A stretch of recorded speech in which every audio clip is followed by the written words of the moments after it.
warahmatullahi wabarakatuh. Kembali lagi di podcast Mochi Karanoto bersama saya Ira Kusumawardani sebagai host di episode kali ini. Nah, di episode ke-9 ini kita kedatangan tamu yang gak kalah menarik dari episode-episode sebelumnya. Langsung saja kita sambut Mbak Anaila Asya Fuskia dari Himpunan Mahasiswa Jurusan Ilmu Politik Universitas Nasional Jakarta. Hai Mbak Asya, panggil Asya? Iya, panggil Asya. Apa kabar nih? Baik. Alhamdulillah baik ya. Ya, jadi hari ini Asya akan nemenin kita ngobrol tentang kegiatan pengabdian masyarakat sebagai salah satu upaya untuk penguatan literasi politik masyarakat. Oke, jadi Mbak Asya ini kan dari Himajib ya? Iya, Himpunan Mahasiswa Jurusan Ilmu Politik di Himajib. Ya, dari Himajib ini kan lagi ada kegiatan pengabdian masyarakat. Nah itu menurut Mbak Asya sendiri nih, kegiatan pengabdian masyarakat itu apa sih? Dan sebenarnya tujuan pengabdian masyarakat itu untuk apa? Ya, aku jawab ya. Jadi pengabdian masyarakat itu sebenarnya pengabdian kepada masyarakat, yang mana pengabdian masyarakat ini merupakan tridharma perguruan tinggi. Jadi tridharma perguruan tinggi itu ada pertama itu pengajaran, penelitian, dan pengabdian masyarakat itu sendiri. Dan pengabdian masyarakat ini juga merupakan program kerja sendiri dari Himajib, dari Himpunan Mahasiswa Jurusan Ilmu Politik ini. Jadi ini proker kayak tahunan lah, bisa dibilang seperti itu. Terus juga syarat untuk lulus gitu, syarat untuk kelulusan dari Universitas Nasional. Nah kalau boleh tahu nih, kegiatannya dilakukan di mana sih? Tahun ini itu di Desa Lembasari, Kecamatan Jatinegara. Jadi kami tuh di sana kenapa memilih desa tersebut karena di sana itu pertama masih minim yang namanya literasi ya Kak. Jadi kamu memilih itu, dan juga faktor lainnya itu karena ada teman kami juga di sana. Jadi teman kami ini yang ngebawa kita gitu, dan jadi itu alhamdulillah juga teman kami ini juga warga di sana tuh merupakan kayak perangkat desa gitu. Jadi gampang Kak buat ngelobiin ya gitu. Berarti berdasarkan rekomendasi temennya ya? Iya benar. Nah, kan Mbak Asya ini kan dari Jakarta, teman-temannya juga dari Jakarta. Waktu datang pertama kali ke sini tuh, ada nggak sih kayak culture shock atau pengalaman-pengalaman pertama datang nih dari Jakarta yang rame, terus tiba-tiba ke desa pelosok gitu?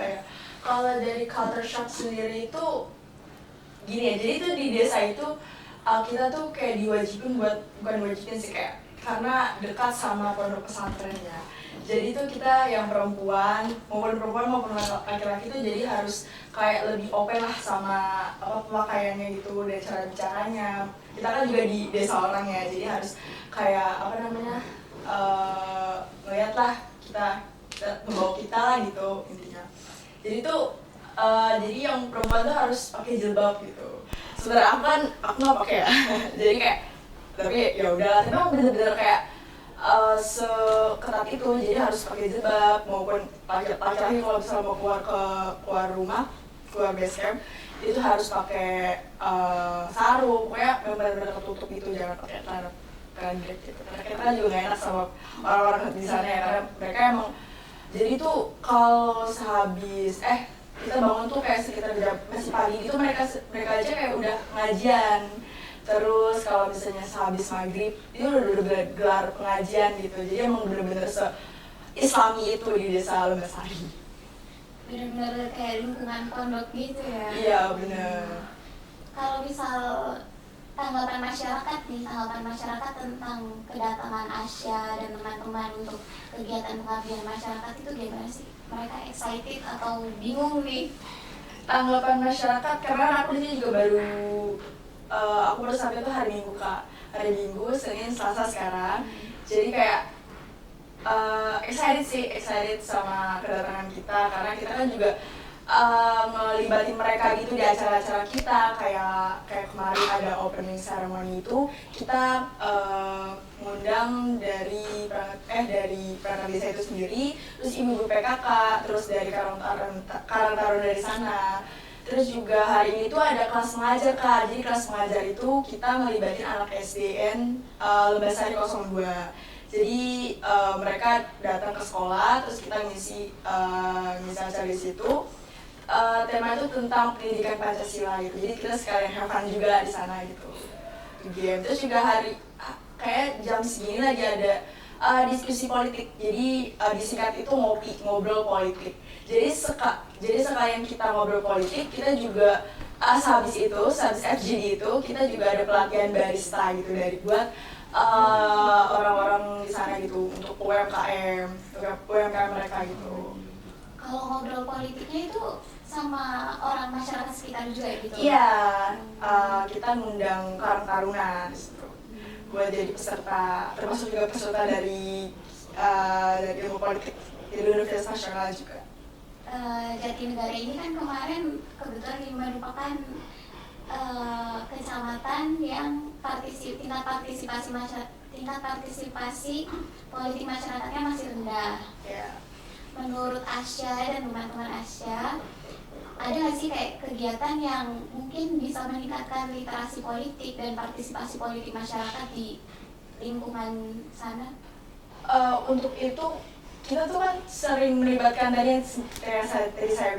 aku bilang melibatkan orang-orang sana gitu untuk ikut kayak diskusi gitu. Jadi buat mereka yang kayak nggak ngerti nih, misalkan ada orang beberapa yang kayak nggak mau peduli sama politik gitu. Maka dari itu kita tuh kan menyediain kayak beberapa diskusi kayak gitu. Makanya mungkin dari Karang Taruna atau Ibu PKK gitu bisa ikut langsung gitu, ikut andil dalam diskusi tersebut gitu. Berarti lewat diskusi ya, untuk meningkatkan literasinya itu. Kalau misal kegiatan-kegiatan lainnya nih kan nanti selama berapa hari? 7 hari Kak. 7 hari, selama 7 hari itu kegiatannya apa aja? Jadi yang kemarin itu kita pertama itu awal datang banget itu kita sowan ke warga sekitar. Terus kita ada acara pembukaan sendiri dari pembukaan acaranya itu kemarin itu dihadiri sama Bapeda Litbang sendiri. Awal kita ngundang Pak Bupati, tapi Bupatinya berhalangan hadir. Jadi diwakilkan sama Bapeda Litbang. Terus habis itu kita ada pembuatan pelang selamat datang di depan Desa Lembasari itu sendiri. Itu masih on proses sih Kak. Jadi kita panitia peserta juga membantu buat itu kayak gitu. Terus untuk hari ini tuh ada kelas mengajar, dan tadi kelas mengajar itu ngelibatin anak-anak SD di SDN Lembasari 02. Terus FGD, jadi di sembari untuk kegiatan itu kami peserta juga sekalian penelitian Kak, penelitian ke warga-warga sekitar kayak wawancara ke mereka gitu, dan itu hasil dari penelitian itu dibuat nanti untuk menjadi jurnal, nanti akan dipublish sama kita sendiri kayak gitu. Terus untuk besok itu diskusi juga, terus kita ada menanam jagung.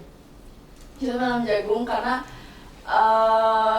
lagi manen ya kayak mainan jagung, jadi kita menanam jagung di situ. Jadi terus ada pawai obor. Jadi waktu itu kita juga masuk jadi proker kita itu 1 Muharram itu kita adain sama warga sekitar juga untuk pawai obor keliling desa gitu. Seru sih Kak, seru. Terus kita nanti di puncak acaranya itu ada yang namanya political gathering. Itu kita juga ngelibatin masyarakat sekitar juga untuk hadir. Jadi itu political gathering itu kayak penampilan gitu dari kelompok-kelompok peserta. Jadi kita tuh ada 5 peserta. Jadi dibagi jadi 5 peserta. Jadi satu kelompok itu dibuat kayak ada penampilannya gitu. Terus kita nontonin gitu. Terus kita juga ngundang juga. Seru ya berarti? Iya seru. Karena ini bisa dibilang juga kayak proker ini juga ditunggu-tunggu banget sama kita gitu. Karena emang seru. Berarti itu proker tiap tahun ada? Tiap tahun. Jadi tahun kemarin itu kita ke Bandung. Jadi di Bandung itu karena kan lebih teduh ya Kak cuacanya. Jadi itu lebih dingin, jadi kerasa bener pedesaan pegunungan gitu. Itu juga pokoknya setiap tahun kita selalu ngelakuin ini PKM ini pengabdian masyarakat. Kalau dibandingin sama Bandung nih, Ya. lebih suasananya lebih asri, lebih adem mana? Mungkin kalau di Bandung itu karena dia dekat pegunungan ya kalau waktu itu biasanya.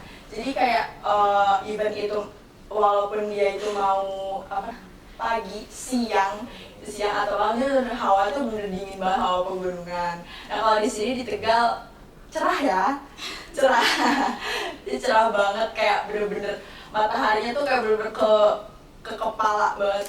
Walaupun itu masih jam 9, jam 10 itu bener cerah banget. Tapi kalau malam dingin sih Kak, malam ke pagi itu dingin banget. Jakarta kan jauh lebih panas ya, tapi Iya. Tegal lebih panas lagi. Iya lebih panas, mungkin kalau di Jakarta polusi kali ya, karena Tutup polusi. Tutup polusi, jadinya kayak ya udahlah panas matahari gitu. Iya. Kalau ini bener matahari itu bener kayak Nyengat langsung. nyengat banget para teriknya, nyengat banget. Oke, tadi kan udah dijelasin di kegiatan-kegiatannya, rencana-rencana kegiatannya juga. Nah, kalau misal untuk harapannya nih, harapan dari Asya tentang kegiatan pengabdian masyarakat ini apa?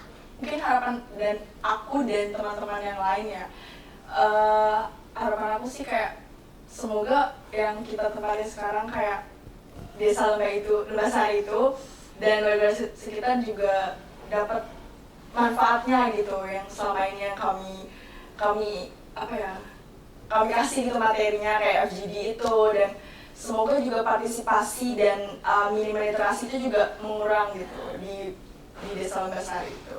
Ya lebih peka ya terhadap politik gitu. Nah, yang terakhir nih, mungkin ada quotes of the day buat catur pemilih yang lagi nonton. Oh ya, oke. Aku mau pantun tapi kakak bilang cakep gitu. Oke. Tapi cuma satu, dikit aja sih kayak gitu aja. Oke. Ikan hiu, ikan lele. Cakep. Tegal seru banget le. Ini seseru itu. Seseru itu karena kita emang nyaman banget kayak di sana, juga orang juga welcome Kak. Seseru itu ya. Itu dia obrolan hari ini dengan Mbak Asya. Semoga dapat menambah wawasan untuk kita semua. Terima kasih Mbak Asya Ya, sama-sama sudah datang Kak. ke sini. Ya. Sudah berbagi cerita juga. Nah, untuk Jagoan Pemilih, terima kasih juga sudah menonton episode kali ini. Jangan lupa tonton episode-episode lainnya di kanal YouTube KPU Kabupaten Tegal. Sampai jumpa di episode berikutnya. Assalamualaikum warahmatullahi wabarakatuh.